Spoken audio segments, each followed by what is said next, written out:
Welcome back, ladies and gentlemen. Professor Connect here, bringing you guys another video.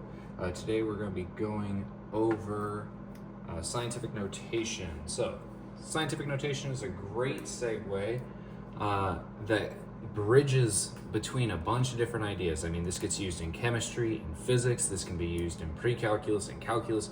It's used all over the place, and it is a concept that also can even bridge into things such as unit conversions, that we've already talked a little bit about. So this has a huge amount of potential to just keep popping up in different places. And so I get students all the time who have a hard time with this concept. They struggle with this for a little bit, or they conflate this, like they basically mix this with unit conversions, and it oftentimes trips them up. And so what is scientific notation? Well, it's actually just a generalized setup, and the generalized setup is actually this guy in black right here. It basically says that C, which is a number, just a number in decimal form, is equal to A, which is a fancy word for coefficient, but A can just be any number as well, multiplied by 10, which is our base. It's almost always going to be a base of 10 in scientific notation in general, especially at the high school level, to the power of B. B is my exponent, and there's actually two different circumstances.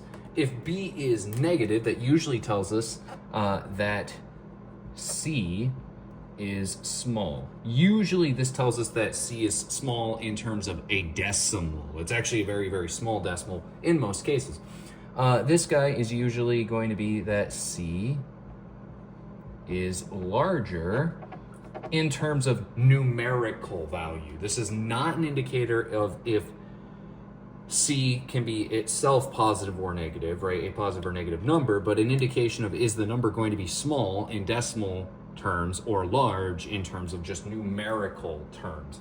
And so, why do students oftentimes mix this up with things such as unit conversions is because they see, oh gosh, times 10 to the power of, and they oftentimes just start conflating them because this gets used in some of those conversions. So let me do kind of like a basic example to start. So if I took something like 10,000, okay? Actually, let's do 100,000 just because that adds a zero on the end of this. And you had to write 100,000, say 100,000 times, okay?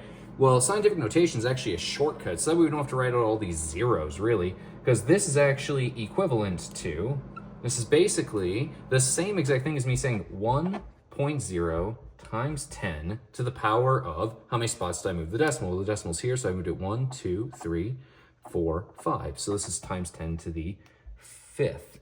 And basically, keep in mind, right, if the number is positive, then this number numerically is bigger. So this is actually how I kind of go back and forth between them. This kind of loosely connects to another idea as well. This idea loosely, I sometimes use this to help students connect the idea to things called significant figures in chemistry and in physics, because if you just loosely connect it to this, even if you don't know what significant figures are, you can basically say significant figures are numbers that are real value.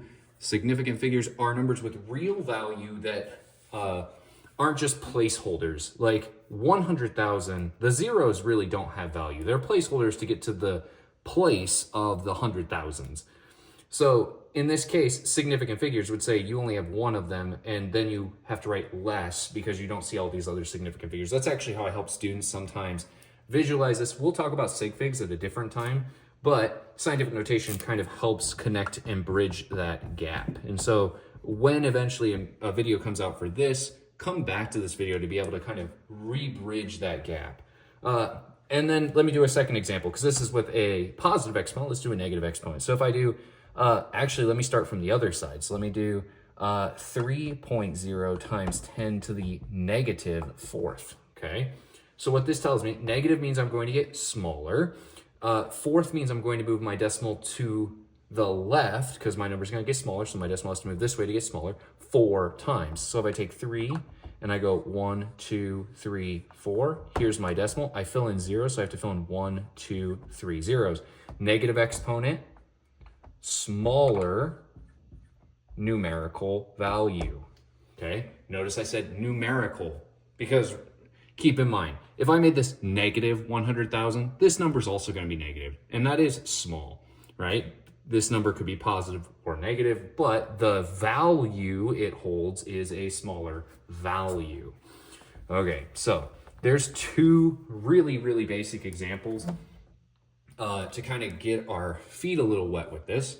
Now, the one last connection I want to make with this is I want to actually connect this to unit conversions. So this is kind of one place where this could be used in both chemistry and in physics to help bridge this gap as well. Students oftentimes just want to remember King Henry died by drinking chocolate milk, and then they oftentimes get held back because then when they see other values, they don't know where to go with it.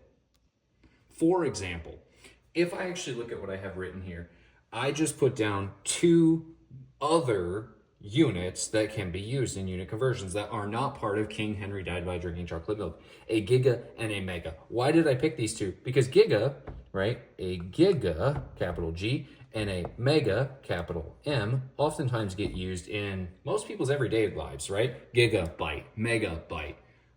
So these are going to be really commonly used. A giga, however, is going to be 1.0 times 10 to the 9th.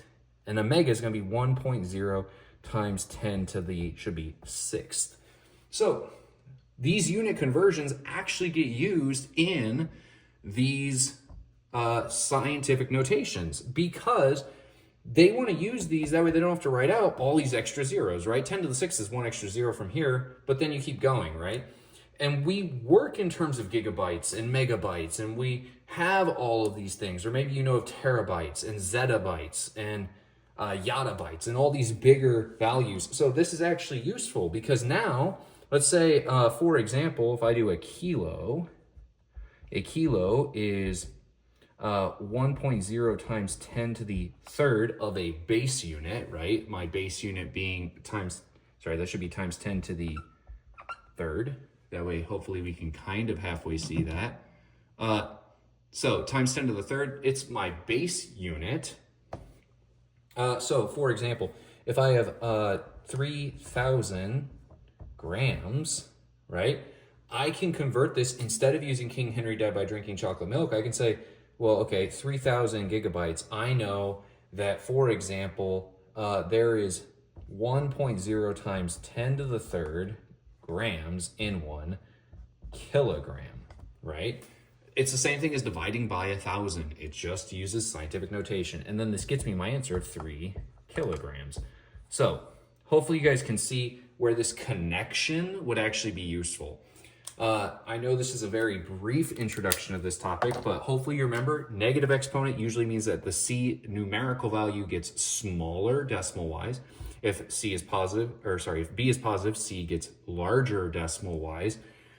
And that these are really just shortcuts to help us write either really big numbers or really tiny numbers, and they are used in these unit conversions, especially in classes like chemistry and physics. So hopefully this gives you guys a brief overview and shows you guys some of these connections together. This has been Professor Connect. I hope you guys have enjoyed the video. If you have any questions, make sure to leave them in the comment section. I hope to see you guys in the next video.